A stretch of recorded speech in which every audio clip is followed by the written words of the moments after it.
Bom, pessoal, lendo aqui o livro Sociedade com Custo Marginal Zero, do nosso amigo Jeremy Rifkin. Estou ainda aqui na página 16.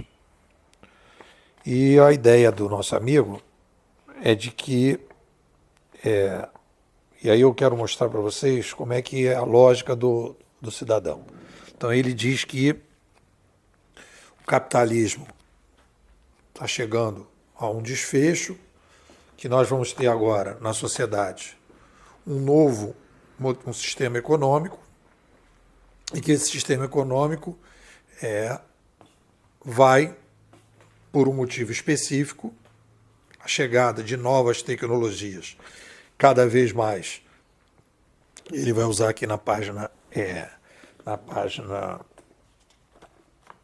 16 o seguinte, vou ler para vocês. Suponha que levemos as premissas da teoria econômica capitalista e seu desfecho lógico.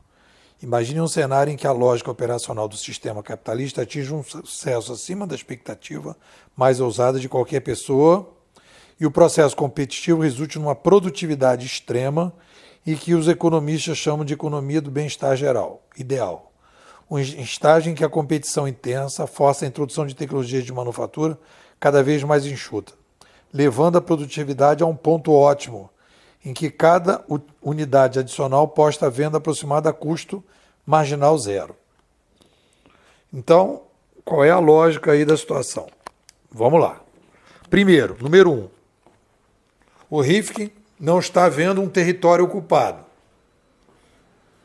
Ele não está analisando um território ocupado. Ele está... Porque, por exemplo, na nossa narrativa, a gente olha para a uberização, identifica um território ocupado, faz um diagnóstico e o comparativo entre a uberização e o modelo atual, tenta identificar o que é diferente e, a partir daí, faz uma projeção. Então, a gente enxerga um território ocupado baseado em coisas que estão acontecendo. O que o Rifkin está propondo nesse livro dele? Ele está apontando algum território ocupado? Eu vou mostrar que não. Ele pega parte de uma determinada lógica que existe no mercado hoje, dentro de uma teoria, e tenta encaixar uma coisa na outra, que as coisas não batem. Então, olha só. Olha como é a inconsistência conceitual do nosso amigo. Olha só. Então, o que ele vai dizer aqui? Como é uma narrativa inconsistente.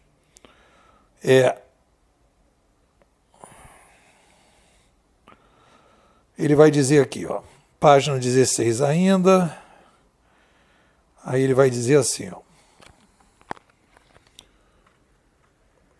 imagine um cenário em que a lógica operacional do sistema capitalista, resulte numa produtividade extrema e no que os economistas chamam de economia de bem-estar geral ideal.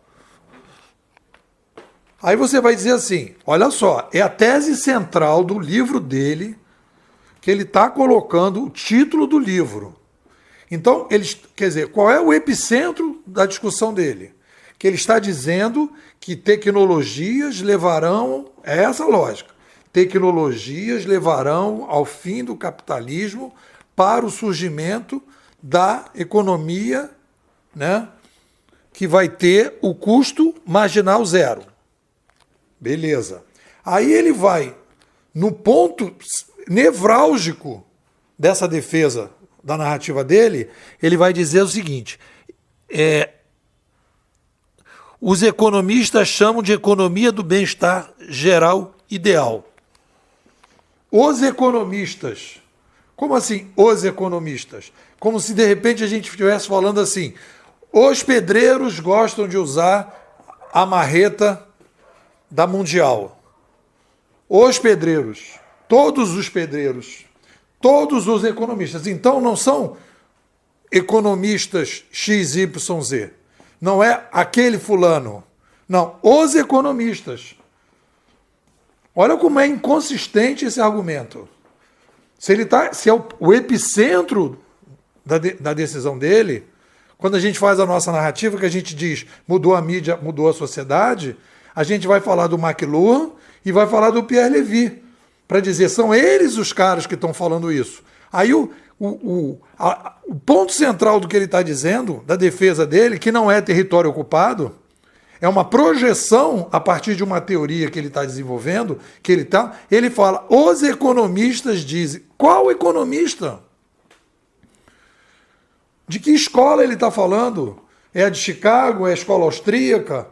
Qual escola que está dizendo isso que ele está falando? Me diz aqui. Economia de bem-estar geral, ideal. Não tem nem nota de rodapé. Então, olha só, é a base do pensamento dele. É o epicentro da discussão que ele está fazendo. E ele fala que os economistas.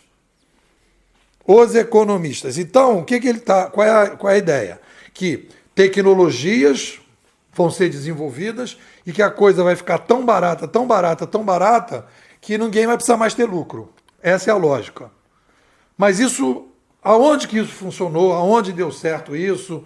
Em que momento da história isso aconteceu? Não, é uma projeção futura baseada nos economistas, que ele não diz quem são, que nós vamos chegar no que ele está chamando aqui de economia do bem-estar geral. Então, isso é uma piada. É uma piada. Aí vamos lá. Aí beleza. Aí ele vai dizer, mas isso já está acontecendo. É mesmo, Rifkin? Já está acontecendo, gente. Olha só, um número crescente de autores está escrevendo livro e os disponibilizando a um preço muito baixo e até mesmo de graça na internet. Oh, é mesmo? Que coisa linda! E esses autores, quando fazem isso, não colocam o livro embaixo de um formulário para vender para as pessoas os cursos e as palestras para poder sobreviver, Rifkin? E a televisão, quando a gente liga, ela não é de graça para você assistir, mas tem propaganda? Então, o que você está falando isso? Isso não é um argumento de que as pessoas estão fazendo. Não, as pessoas estão oferecendo algo de graça para receber algo. E ele vai falar isso mais na frente. Mas ele está induzindo que isso é uma tendência que vai se ampliar. Mas isso não está comprovando o que ele está dizendo aqui. Não é uma tecnologia que agora tornou barato. É uma discussão, é uma relação que se estabelece na sociedade hoje de que determinadas coisas são de graça para se cobrar depois. Isso não é uma novidade, isso é uma coisa que já existe desde o tempo das carochinhas. Ele vai falar isso, mas ele, quando toca nesse assunto, ele dá uma enrolada, ele faz um golpe conceitual. É um golpe da narrativa. Aí vem. O fenômeno custo, página 17. O fenômeno custo marginal próximo zero já causou estragos nas indústrias editorial, de comunicação e entretenimento, à medida que uma quantidade cada vez maior de informação está sendo disponibilizada praticamente de graça para bilhões de pessoas. Menos o livro do Rifkin, que eu paguei. Ou seja, ele faz um livro, ele está cobrando um livro, ele faz um livro sobre custo marginal zero, ele não dá de graça o livro dele e diz que existe uma tendência das coisas serem de graça daqui para frente. Porque, de repente, as pessoas estão oferecendo livros para vender palestra. Então, ele não está comprovando a tese dos economistas genéricos da economia do bem-estar geral ideal, de que as tecnologias vão levar a gente para o custo zero e que vai acabar o lucro do sistema capitalista. Não. Ele começa a apresentar coisas que estão acontecendo na relação do marketing, ele vai falar isso aqui depois, né? Aí ele vai dizer, olha como é que ele vai dizer. Essas aspirações são tacanhas e talvez até ingênuas, das pessoas venderem algo de graça para ganhar depois. Isso é tacanho e ingênuo. Mas ele não é nem tacanho nem ingênuo, ele é o esperto. Porque ele está vendendo o livro dele e criticando as pessoas que estão ganhando dinheiro de outra forma. Será que a palestra do Rifkin é de graça? Eu vou convidar ele aqui para vir aqui no Rio, no custo marginal zero. Ele vem no Rio, não vai me cobrar nada. Eu vou ligar para ele e vou dizer, Rifkin, eu quero que você venha fazer uma palestra no Rio no modelo custo marginal zero. Quanto é que você vai me cobrar? Ele vai falar, não sei, tem que ver aqui. Não, zero. Zero, Rifkin. Você não vai me cobrar nada. É custo marginal zero. Cara, que coisa isso aqui, rapaz. Então, presta atenção. Galera, vamos aprender como é que você faz golpe de narrativa. Ele joga a tese central do livro dele. Ele diz que os economistas, há um consenso geral, como se isso fosse possível, em que as tecnologias, o sistema capitalista vai acabar, não há território ocupado, e o território que ele apresenta ocupado não tem nada a ver com a tese dele. Aí dá aquela enganada. Então, as pessoas vão vender cada vez mais livros de graça, até que vai chegar um ponto, todo mundo vai vender livro de graça, e ninguém mais vai cobrar palestra. É uma viagem. É o que eu digo, o Rifkin é o John Lennon do digital. O livro é a Imagine. Imagina um sistema sem lucro, imagina um sistema sem mercado. Quando ele fala de mercado, ele poderia dizer, ele poderia trabalhar, ele fala que vai haver um ambiente em que não vai haver mercado. Então ele chama de mercado, o que ele está dizendo é o seguinte, se ele vai falar o seguinte, existe um mercado com trocas comerciais e um mercado de trocas não comerciais. Não existe nada fora desse mercado de trocas. Sempre haverá trocas. Então você pode dizer que não existe nada fora deste mercado de trocas. Então, para você dizer que existe alguma coisa fora do mercado comercial, você tem que dizer existe um mercado de trocas não comerciais. Não é fora do mercado, é um mercado de trocas. Aí ele faz um preconceito em relação ao mercado de trocas, ao mercado comercial, ele faz um preconceito, ele tem um preconceito em relação a isso, e diz que agora o novo sistema será fora do mercado. E que o sistema capitalista leva tudo ao mercado. Não. Existem mercados informais de trocas voluntárias, de trocas não comerciais.